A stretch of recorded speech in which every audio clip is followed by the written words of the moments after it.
Agora que nós já estamos com 40 aulas sobre o processo de conversão dentro da fé judaica, você deve estar curioso sobre os ritos, como é que é? Depois que você aprende e passa a cumprir os mandamentos, será que isso é suficiente? Você pode se dizer, eu já sou um judeu?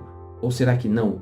Qual é o rito para a conversão dentro da fé judaica, uma vez que você já aprendeu sobre todos os assuntos mais relevantes da fé?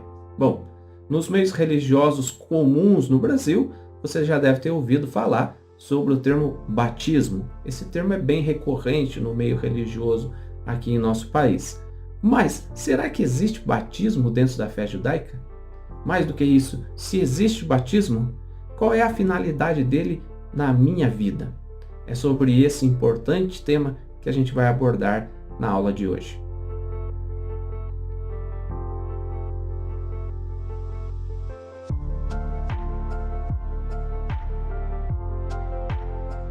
Olá, meus amigos, Shalom Aleichem, sejam todos bem-vindos mais uma vez ao canal da Sinagoga Havat Chesed. Nossa sinagoga é aqui em Curitiba, no Paraná, e a gente tem o prazer de compartilhar através das nossas lives, dos serviços religiosos e das aulas que a gente transmite, seja de conversão, seja de judaísmo em outros aspectos, através das aulas de Talmud, do Shulchan Aruch, do judaísmo de Yeshua, ou das próprias cartas do apóstolo Paulo, a gente tenta trazer um pouco mais desse conhecimento e compartilhar com pessoas sinceras no Brasil e ao longo dos 4 cantos desse mundo aí, pessoas no Panamá, pessoas na Europa, nos Estados Unidos, na América do Sul, tem nos acompanhado até mesmo no Japão, e você também pode fazer parte do nosso Minyan, seja através da internet ou seja fisicamente aqui em Curitiba.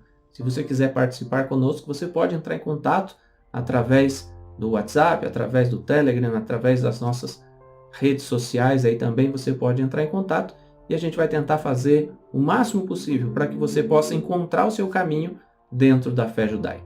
Aliás, é sobre isso que a gente tem feito nessa série, falando sobre a conversão. Nós já tivemos aí 39 aulas em que abordamos muitos aspectos dentro da fé judaica, desde os 13 princípios, desde mandamentos importantes como o Shabat, como acendimentos das velas de Shabat, como as festividades. Então você pode encontrar muitos estudos aí no nosso canal, especialmente nessa playlist aí de conversão, se é que esse é o seu interesse. Hoje, na aula 40, a gente vai falar com vocês um pouco sobre o rito da conversão, sobre a imersão. Essa imersão pode ser dito que é o batismo, igual dos cristãos? Será que é um rito diferente? Como é que se dá, de fato, o ritual para a conversão dentro da fé judaica? E eu quero começar com vocês mostrando alguns versículos dentro daquilo que é chamado de Novo Testamento, onde aparecem as palavras batismo, tevilá, imersão com mais frequência. Vamos ler então o começo dos escritos da Nova Aliança ali em Marcos, capítulo 1. Aqui começa falando de João Batista, João Yohanan Hamatzvil, o batizador. Batista não era o nome dele, o sobrenome, né? João Yohanan era o nome. O termo o batizador vem justamente por causa dessa prática de imersão que ele fazia nas pessoas. Mas será que surgiu isso do nada? Vamos começar lendo o texto? Abra sua Bíblia aí em Marcos capítulo 1, versículo 2 até o versículo 5 nos dizem assim: Conforme está escrito na profecia de Isaías: Eis aí, envio diante da tua face o meu mensageiro, o qual preparará o teu caminho. Preparar o caminho para o Mashiach. Voz do que clama no deserto: Preparai o caminho do Senhor e endireitai as suas veredas. E apareceu João Batista no deserto, pregando o batismo de arrependimento para a remissão de pecados. E saíam a ter com ele toda a província da Judéia e todos os habitantes de Jerusalém, e confessando os seus pecados, eram batizados por ele no Rio Jordão. Se você lê esse texto, ele gera algumas dúvidas. Como é que João Batista batizava as pessoas no deserto? O Rio Jordão fica no deserto, será? Isso aí pode ser facilmente entendido por qualquer pessoa que visita a Terra Santa, que vai a Israel. O Rio Jordão começa lá no norte, né? Então você pode encontrar um pouco das afluentes do Rio Jordão, começando ali em Cesareia de Filipe, e daí vem até o que é chamado de Mar da Galileia, ou Lago Quinéret. E depois do Quinéret, ele desce, né, pela lateral de Israel, na fronteira Israel-Jordânia, até o Mar Morto.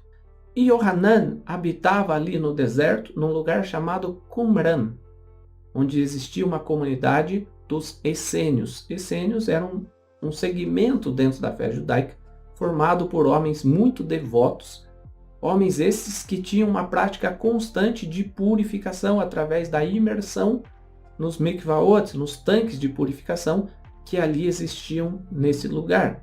E até hoje, se você visita Israel, vou mostrar para vocês aí algumas fotos, você pode, descendo de Jerusalém até Qumran, no deserto da Judéia, cerca de 1 hora de distância de carro, ali em Qumran você vai encontrar um pouco do que sobrou da história dos essênios. Aliás, ali em Qumran é onde foram encontrados, por exemplo, os pergaminhos do Mar Morto, com manuscritos desde textos bíblicos como o do profeta Isaías, que foram preparados, escritos ali na época dos essênios e foram encontrados aí em 1948, mais ou menos nessa época.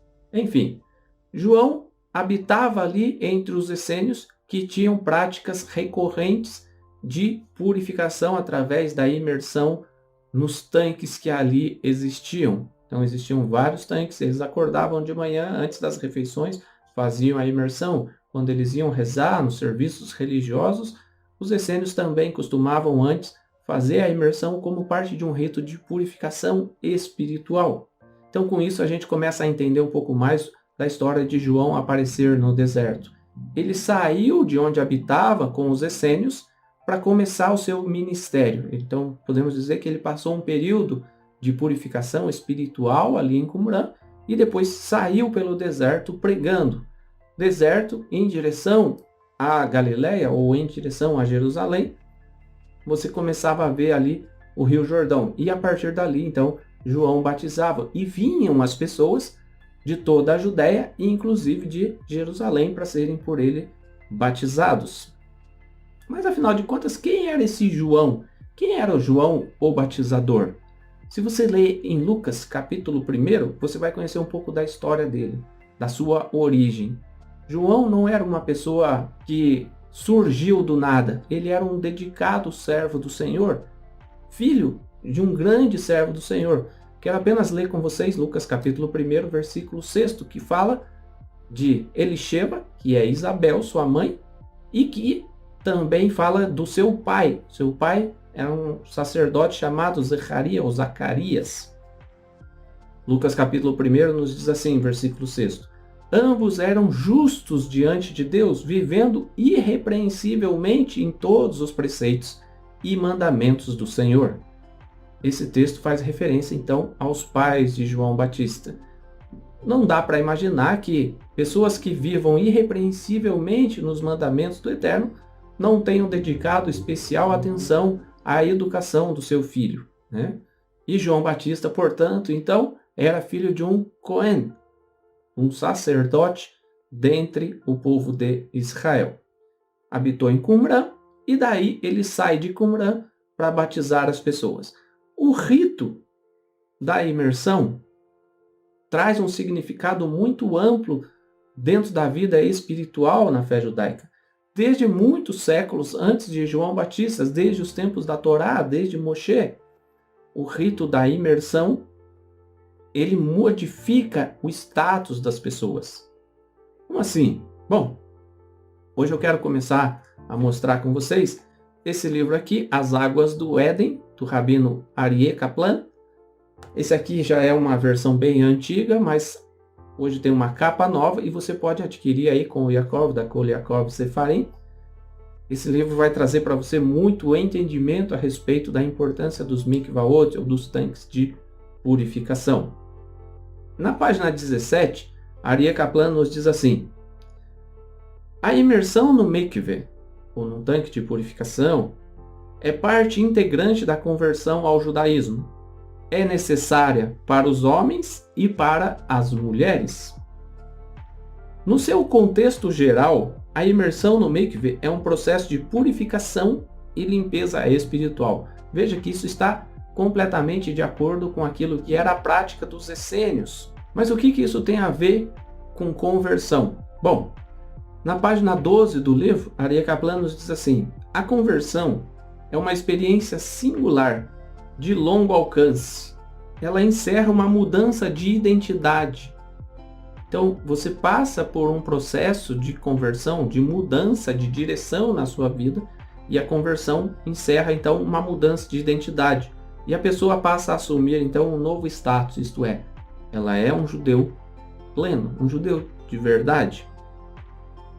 Ainda na introdução desse livro, no prefácio que foi escrito pelo rabino David Weitman, aqui no Brasil, David Weitman nos diz assim, na página do prefácio: participar de um ritual divino inexplicável significa concordar que a mente humana tem capacidade limitada e finita e é um instrumento inadequado para aprender as leis celestes que transcendem ao nosso intelecto. Então a gente precisa entender que o rito da conversão é algo divino. Quem busca Deus vai entender, mas quem não está afeiçoado às coisas da santidade, mas por que tem que passar por isso? Por que tem que entrar na água? Por que tem tal coisa? As pessoas não conseguem compreender o grau de santidade envolvido no rito de conversão. Mas será que na conversão judaica de fato tem batismo?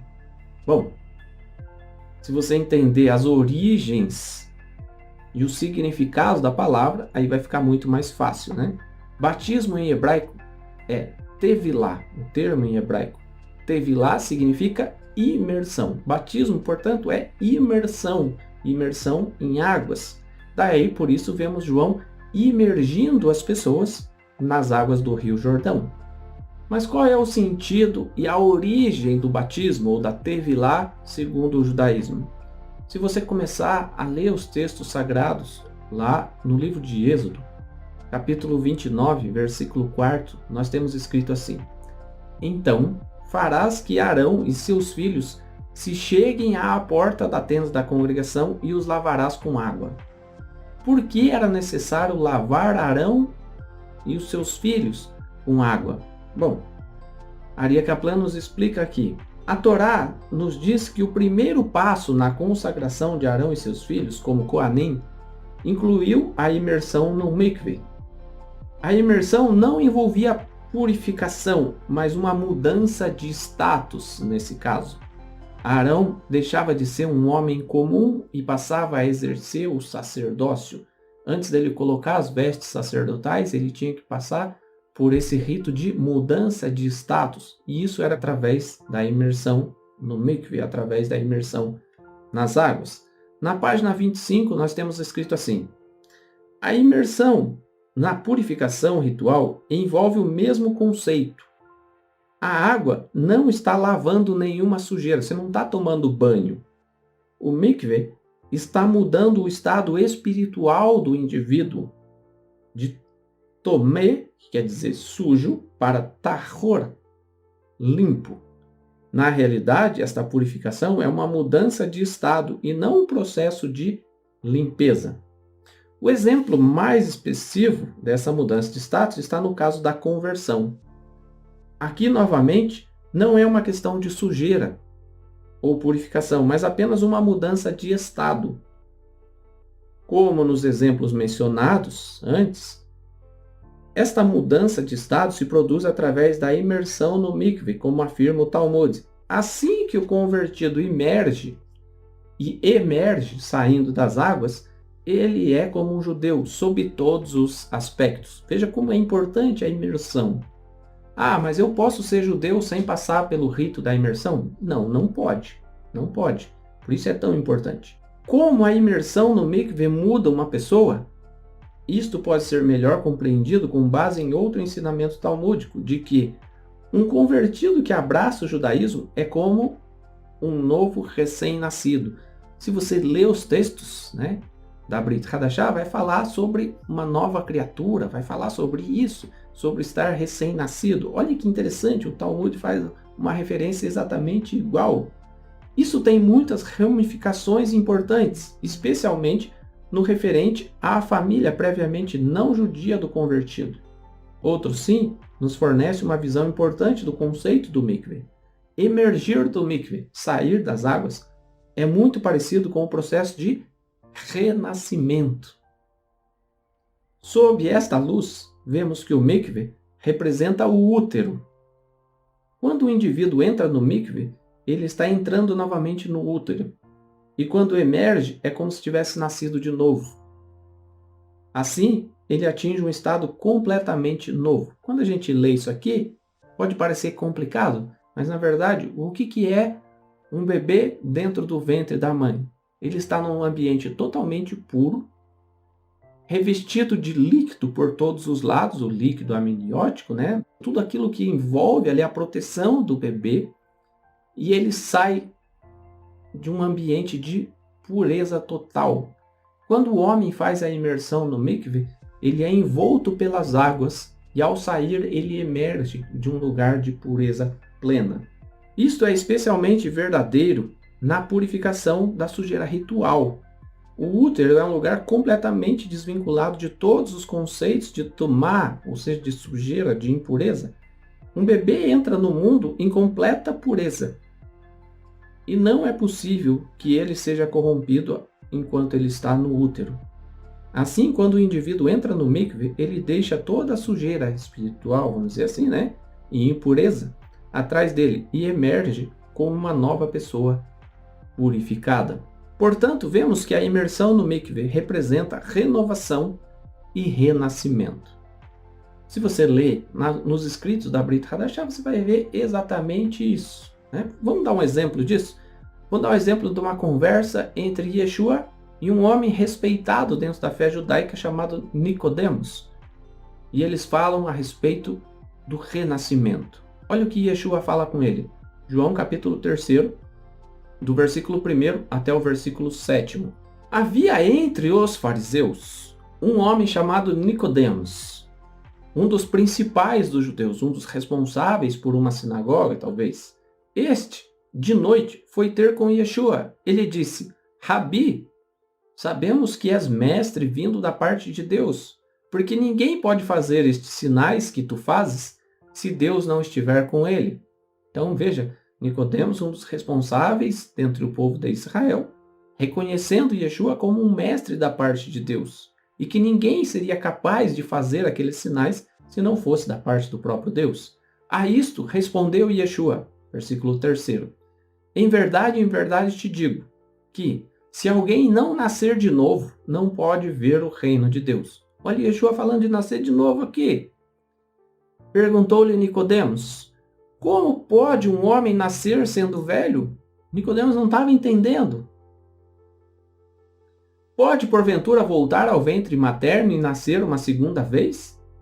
Versículo 5. Respondeu Yeshua: em verdade te digo, quem não nascer da água e do Espírito, não pode entrar no reino de Deus. O que é nascido da carne é carne, e o que é nascido do Espírito é Espírito. Não te admiras de eu te dizer, importa-vos nascer de novo. Se você continuar lendo o texto de João capítulo 3, você vai ver que Yeshua batizava, e até os discípulos de João ficaram preocupados, falando: olha, aquele que você batizou está batizando pessoas lá na Galileia.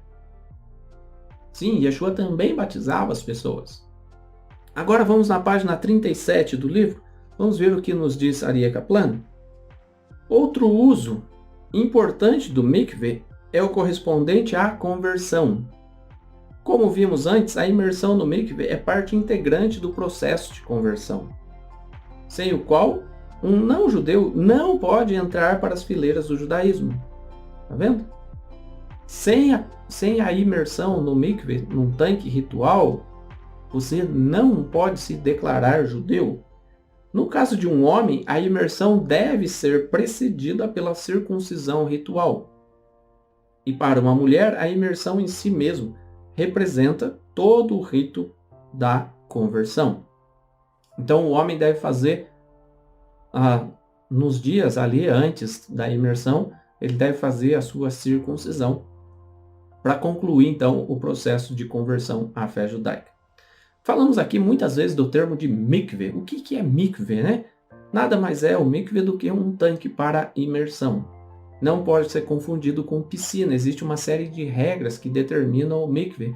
Por exemplo, ele tem que ser dentro da terra, tem que ser enterrado na terra. Não pode ser uma piscina construída no alto de um prédio, por exemplo. Não pode ser dessa forma. O mikve tem que ser uma fonte de água natural. Então a água da chuva tem que ser captada. Tem uma série de regras que regem, então, como deve ser construído um mikve.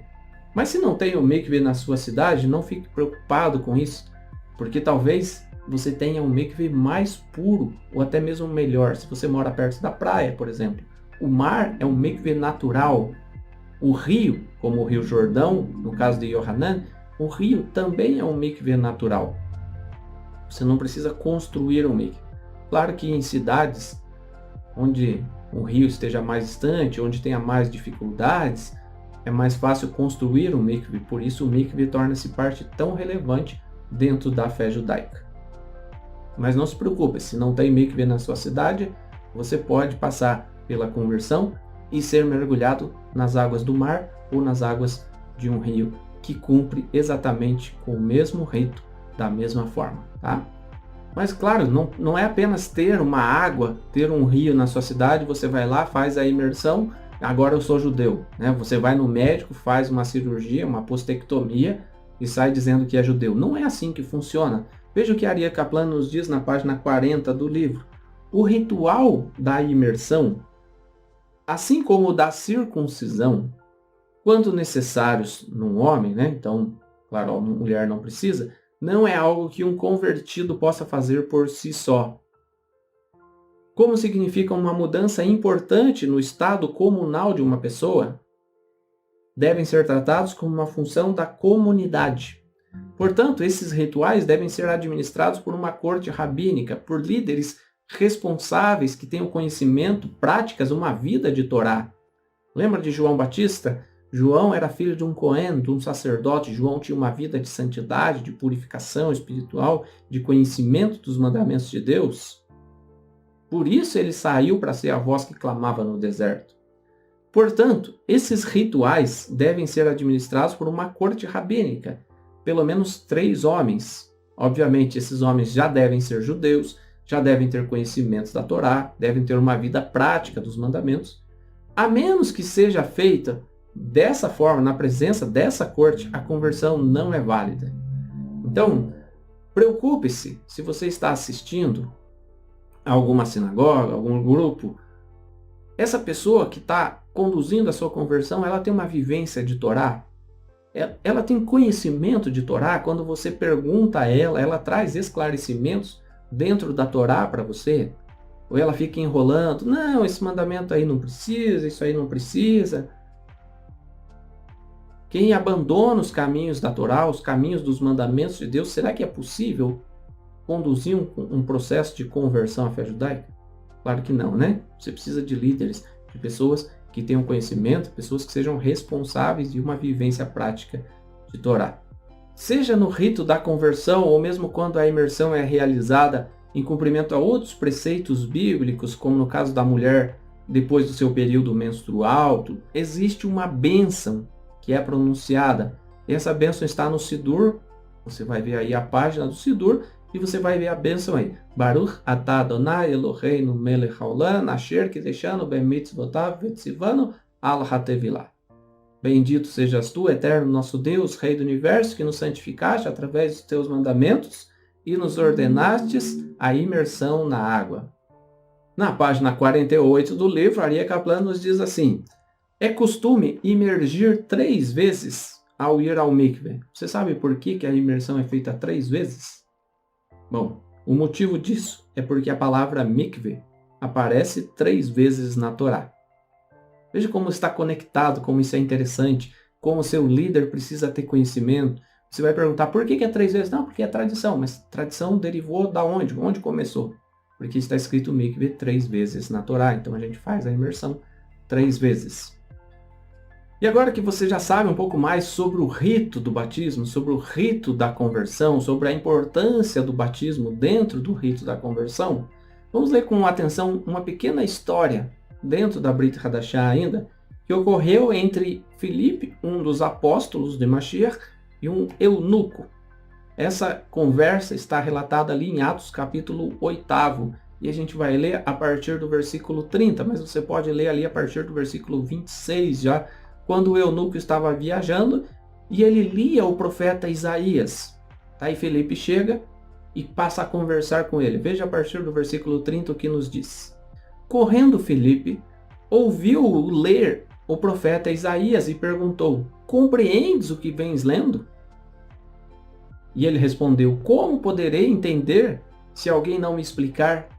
E convidou Filipe a subir e a sentar-se junto a ele. Então eles começaram a viajar juntos e Filipe começa a explicar aquele texto. E que texto ele estava lendo? Versículo 32. Ora, a passagem da escritura que estava lendo era esta: e foi levado como ovelha ao matadouro, e como um cordeiro mudo perante o seu tosqueador. Assim ele não abriu a boca. Na sua humilhação lhe legaram justiça. Quem lhe poderá descrever a geração? Porque da terra a sua vida é tirada. Versículo 34. Então o eunuco disse a Filipe: peço-te que me expliques a quem se refere o profeta. Fala de si mesmo ou de algum outro? Então Filipe explicou.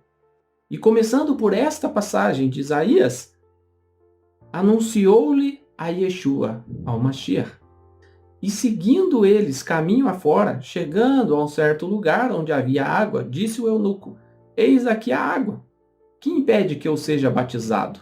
Então o eunuco já estava preocupado, já estava ansioso pelo seu batismo. Talvez você, depois de ter assistido essas 40 aulas, também esteja ansioso com relação ao batismo. O eunuco estava ansioso, ele já tinha lido, mas agora alguém havia explicado. Por isso é tão importante, né? Você ter um líder preparado. Filipe respondeu: é lícito, se crês de todo o teu coração. E respondendo ele disse: creio que Yeshua, o Mashiach, é o Filho de Deus. Então mandou parar o carro, e ambos desceram à água, e Filipe batizou o eunuco. Por que Filipe batizou o eunuco? Porque ele precisava passar por uma mudança de status. Assim como o sacerdote passou por uma mudança de status, também cada pessoa que passa pelo processo de conversão, ela conclui a sua mudança de status de gentil, longe da Torá, para parte do povo de Israel, cumpridor da Torá, sendo um judeu pleno, através da imersão. Nesse texto, a gente vê, por exemplo, a pessoa querendo aprender, né? O eunuco lia o texto do profeta Isaías. Então, quando você quer aprender, quando você quer uma relação com Deus, você passa a ler a Bíblia e tenta entender. Mas daí a gente vê também o agir de Deus. Qual foi o agir de Deus? O agir de Deus foi enviar Filipe, um apóstolo, para ir de encontro a esse eunuco que viajava. A gente vê também nesse texto de Atos o ensino, né? É preciso que alguém te explique corretamente as coisas. O eunuco não foi pela própria cabeça. Eu li em tal lugar, eu creio assim. Não, ele leu, não entendeu, ele precisou do apóstolo que pudesse lhe ensinar o caminho. A gente precisa de homens, de líderes tementes a Deus, cumpridores da Torá, que nos ensinem a cumprir a Torá. Aí uma outra parte que tinha era a água. Eles estavam viajando até que de repente eles veem um rio ou um tanque de imersão ali adiante deles. A convicção é importante, gente. A convicção é importante. Filipe fala para o eunuco: é lícito se você crer de todo o teu coração. E o eunuco fala: então, eu creio que Yeshua é o Mashiach. E aí ele assume um compromisso com a Torá e com o Mashiach. Aí não basta apenas crer, né? Marcos fala assim: quem crer e for batizado. Então você precisa crer e precisa ser batizado. Crer somente não é suficiente. Aí tem o batismo, né? O ato do batismo, a imersão.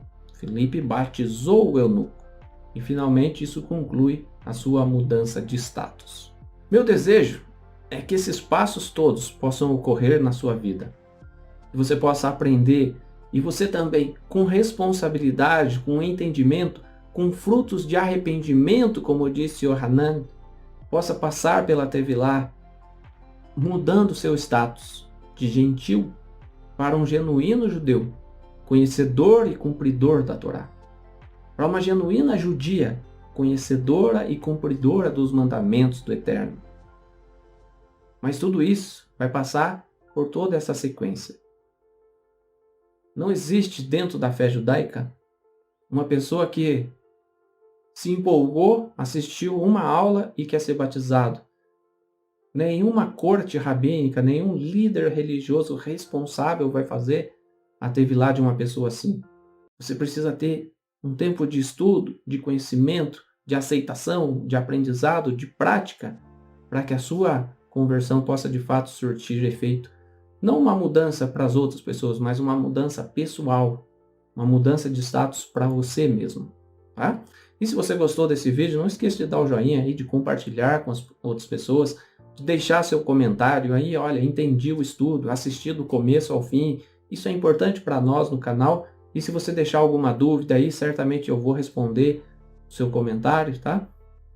Se você tem algum tema concernente à conversão que você queira que seja abordado aqui nas próximas aulas, pode deixar aí nos comentários e a gente vai preparar esse tema para que você possa fazer a sua conversão com convicção, com conhecimento e isso te conduzir para mais perto de Deus através de uma vivência plena de Torá, tá bom?